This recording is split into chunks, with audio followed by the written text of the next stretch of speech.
బుడమేరు వరద విజయవాడలోని లోతట్టు కాలనీ వాసులకు కన్నీళ్లే మిగిల్చింది. ఒక్క రాత్రి ముంచెత్తిన బుడమేరు వరద ముంపుతో వాగు కట్టు బట్టలతో కూడా రోడ్డున పడ్డారు అక్కడ జనం. కాయకష్టం చేసుకుని కొన్న ఇంటి సామాన్లంతా కూడా నీటిలో తడిసి పనికిరాకుండా పోయాయి. ఎవరిని పలకరించినా కన్నీళ్లతో సమాధానం ఇస్తున్నారు. మరోవైపు ముంపు నీరు నిలిచిన దుర్గంధం కూడా పెరిగింది. ఇది విజయవాడలోని రాజరాజేశ్వరిపేట దుస్థితి. దీనికి సంబంధించి మరిన్ని వివరాలు మా కరెస్పాండెంట్ శ్రీనివాస్ అందిస్తారు. 6 రోజులు కురిసిన ఏదైతే బుడమేరు వాగు ఉప్పొంగిందో ఆ బుడమేరు ఉప్పొంగడంతో కూడా ఇక్కడ విజయవాడలోని చాలా కాలనీలు కూడా మొత్తం నీట మునిగాయి. ప్రధానంగా చూసుకుంటే సింగ్ నగర్ నుంచి చూసుకుంటే అక్కడ నుంచి చూసుకుంటే పాటు ఇక్కడ లోతట్టు కాలనీ రాజరాజేశ్వరి నగర్ ఉంది. ఇక్కడ మొత్తం ఇంకా వారం రోజులైనా కూడా పరిస్థితి మటుకు మరింత దుర్భరంగా ఉంది. ఇక్కడ అంతా ఉండేదంతా అతి సామాన్య కుటుంబాలు ఎక్కువ ఉంటాయి. దాదాపు ఇక్కడ వేలాది కుటుంబాలు కూడా ఏదో కూలీనాలు చేసుకుంటూ కూడా ఇక్కడ కుటుంబం గడుపుకునే వాళ్ళే ఉంటారు. అయితే ప్రస్తుతం మనం చూస్తున్నాం రాజరాజేశ్వరి నగర్ పరిస్థితి చూస్తుంటే ఎక్కడ చూసినా దుర్గంధము, ఎక్కడ చూసినా నీటి నిల్వ. చూడండి ఇక్కడ చూస్తాం మనము వాళ్ళ ఇంట్లో కష్టపడి సంపాదించుకున్న ఏదో టీవీ కావచ్చు, ఫ్రిడ్జ్ కావచ్చు, ఏదైనా వస్తువులు కావచ్చు, ఇంట్లో వాళ్ళు కూలీనాలు చేసుకున్న వస్తువులన్నీ కూడా మొత్తం నీట మునిగాయి. ప్రస్తుతం చూస్తే ఇక్కడ చాలా దారుణంగా ఉంది. ఇక్కడ ఇల్లంతా మొత్తం ప్రతి ఇల్లు చూసినా కూడా అల్లి సామాన్లన్నీ ఎక్కడికక్కడ చెడిపోయాయి, బట్టలు కూడా తడిచిపోయాయి, వాళ్ళకి తిండి లేని పరిస్థితి కూడా ఉంది. అయితే వీళ్ళంతా ప్రస్తుతం మనతో పాటు ప్రస్తుతం ఇక్కడ రాజరాజేశ్వరి నగర్ ఉన్న ప్రస్తుతం ఇక్కడ వాళ్ళు బాధితున్నారు.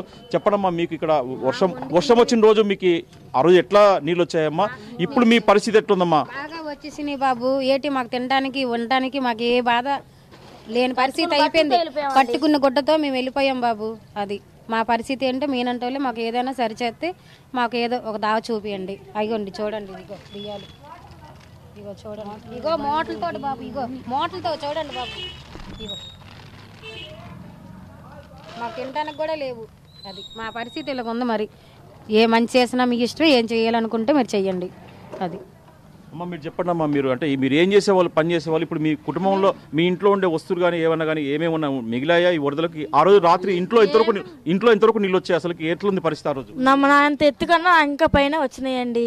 మాకు ఇంట్లో టీవీ గివి అన్నీ పోయినాయి, బియ్యం గియ్యం అన్నీ పోయినాయి. మాకు వండుకోవడానికి లేవు, కట్టుకోవడానికి బట్టలు లేవు, కప్పుకోవడానికి దుప్పట్లు ఏమీ లేవండి.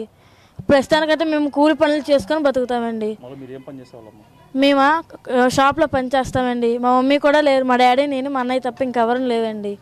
మా ఇంట్లో మేమే కష్టపడి మేమే చేసుకోవాలండి ఏదైనా. మీకేమమ్మా, మీరు ఆ రోజు రాత్రి మీ ఇంట్లో ఎంతవరకు నీళ్ళు వచ్చాయమ్మా? మీ ఇంట్లో ఏమేమి వస్తువులు పోయాయి? మా ఆయనకి 6 అడుగులు ఉంటారండి, 6 అడుగులు మునిగిపోయారు.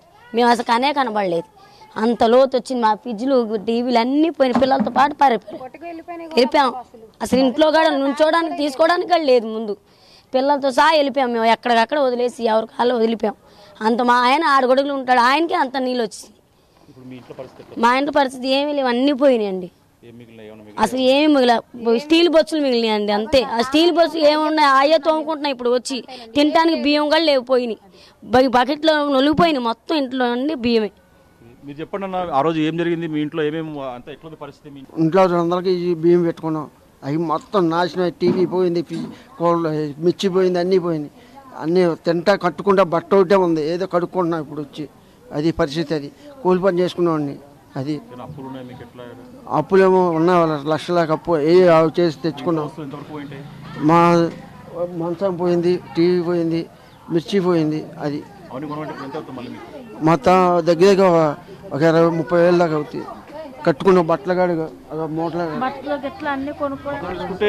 ఇంకా ఇక్కడ అమ్మ, ఇక్కడ మీ ఇంట్లో ఆ రోజు వరదలో మీ ఇంట్లో ఉందమ్మా? మీ ఇంట్లో పరిస్థితి ఉంది? ఇంకా తగ్గలేదు సార్. ఇవాళ కూడా వారం కింద ఈ బాటిల్తో, వాటర్ బాటిల్తో బయటకు వచ్చాయి. ఈ బట్టలతో మళ్ళీ ఇప్పుడు దాకా కూడా కుదరలేదు వెళ్ళటానికి. వారం ముందు ఇలా వచ్చాయి కట్టుబట్టలతో, ఇవాళ దాకా ఆ గుమ్మం తొక్కింది తెలియదు. ఇప్పుడు కూడా ఇక్కడ దాకా నీళ్ళు ఉన్నాయి. ఏం చేస్తారో ఇదే దేవుడికి ఎరుగు. ఇది మొత్తం చూసుకుంటే బుడమేరు ఏదైతే ముంపు ఉందో ఆ బుడమేరు ముంపు వలన ప్రజలు తీవ్రంగా నష్టపోయారు. ఇక్కడ ఉండే పలు కుటుంబాలు కూడా సామాన్య మధ్యతరగతి కుటుంబాలు కూడా ఇంకా వాళ్ళకనే తక్కువ ఉంటారు. అయితే వాళ్ళ పరిస్థితి ప్రతి ఇంట్లో కూడా వాళ్ళైతే కష్టపడి సంపాదించుకున్న ఏదైతే టీవీ కావచ్చు, ఫ్రిడ్జ్ కావచ్చు, మంచాలు కావచ్చు, బట్టలు కావచ్చు, ఇలా ప్రతి ఒక్క వస్తువు ఇంట్లో విండో వెహికల్ 2 వీలర్ కావచ్చు, ఇలా మొత్తం కూడా ఆ రోజు అర్ధరాత్రి ఏదైతే 30 రాత్రి జరిగిన వాటర్కు ఒక్కసారి వరద ముంపు రావడంతో కూడా వాళ్ళంతా ప్రాణాలు అరచేతులు పెట్టుకొని బతికితే చాలు దేవుడు అన్నట్టు వాళ్ళు బయటకు వచ్చారు. ఇప్పుడు వరద తగ్గాక వచ్చి చూస్తే ఒకవైపు మనం చూస్తున్నాం, ఇప్పుడు చూస్తున్నాం ఇక్కడంతా మొత్తం ఒకవైపు చూస్తే దుర్గంధం, ఎక్కడికక్కడ దుర్గంధము, ఎక్కడికక్కడ మొత్తం చూసుకుంటే దుర్భర పరిస్థితులు మనం చూస్తాం. ఇప్పుడు ప్రత్యక్షంగా మనం చూస్తాం ఇక్కడ ఇట్లా ఖాళీలంగా నీళ్లు ఎక్కడికక్కడ మురికి నీళ్ళు నిలిచిపోయాయి. వీటన్నిటిని శుభ్రం చేసే పరిస్థితి కూడా ఇక్కడ లేదు. మొత్తం చూసుకుంటే మటుకు ఈ రాజరాజేశ్వరి కాలనీలో మటుకు ఇంకా ఎఫెక్ట్ ఏరియా చాలా ఉంది. ఇక్కడంతా ఎక్కడికక్కడ నీళ్లు ఉన్నాయి, నిలిచిపోవడంతో కూడా మురికి నీళ్ళంతా ఎక్కడికక్కడ ఉన్నాయి. ఇక్కడ చూస్తే ఇంకా దుర్గంధం కూడా ఎక్కువైపోతుంది రోజు రోజుకి. మొత్తం చూసుకుంటే ఇక్కడ చూస్తే మనం చూస్తాం ప్రస్తుతం ఇక్కడ ఉండే సామానికి మనం చూస్తాం, మనం ఇంట్లో చూస్తే ఇక్కడ చూద్దాం, ఇంట్లో చూద్దాం, ఇక్కడ చూస్తే చాలా మంది వస్తువులు మొత్తం ఎక్కడికక్కడ చెడిపోయాయి. టీవీ కావచ్చు, ఫ్రిడ్జ్ కావచ్చు, ఇంట్లో మొత్తం ఇల్లు గుల్లైందని చెప్పుకోవచ్చు. వరద ముంపుతో మొత్తం ఇల్లు గుల్లైందని చెప్పుకోవచ్చు. మనం ఇక్కడ చూస్తాం, ఇక్కడ చూడండి, ఇక్కడ చూడండి, ఇలా ఫ్రిడ్జ్ కానీ టీవీ కానీ ఇలా చిన్న చిన్న ఫ్యామిలీస్ వీళ్ళంతా ఈ ఫ్యామిలీస్తో ఎక్కడికక్కడ మొత్తం బురద, ఎక్కడ చూసినా బురదమయ్యాము. మొత్తం చూస్తే ఇక్కడ చూడండి, ఇంకా ఇదంతా బురద ఉంది. ఇట్లా ఈ పరిస్థితులలో ఈ కుటుంబాలంతా చాలా నష్టపోయాయి. తమను ఆదుకునేందుకు ఎట్లా భగవంతుడు అని చెప్పేసి అందరూ ఎదురు చూస్తున్నారు.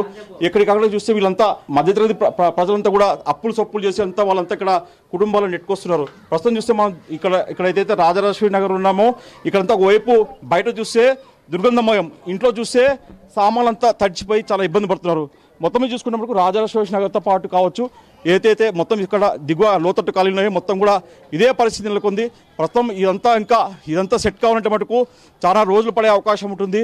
ఒకవైపు ప్రభుత్వం కావచ్చు, స్వతంత్ర సంస్థలు కావచ్చు, కేంద్ర ప్రభుత్వం కావచ్చు ఉదారంగా వాళ్ళు ఆదుకునే తప్ప కూడా వాళ్ళకు ఒక ఉపాధి కల్పించాలని చెప్పి చాలా మంది డిమాండ్ చేస్తున్నారు. ఇక్కడ మొత్తం చూసుకుంటే ఇంకా దుర్గంధమయం ఉంది. ఒకవైపు ప్రభుత్వం చర్యలు చేపడుతున్నా కూడా ఇక్కడ ఇంకా చర్యలు తీసుకోవాల్సిన అవసరం ఉంది. శానిటేషన్ కావచ్చు, ఉచిత బియ్యం కావచ్చు, ఏదైనా సరే సరుకులు అందాలని చెప్పేసి కూడా ఇక్కడ స్థానికులంతా డిమాండ్ చేస్తున్నారు. మొత్తం చూసుకుంటే ఇక్కడ నుంచి రాజరాజేశ్వరి నగర్లో పరిస్థితి మటుకు ఇంకా దారుణంగా ఉందని చెప్పుకోవచ్చు.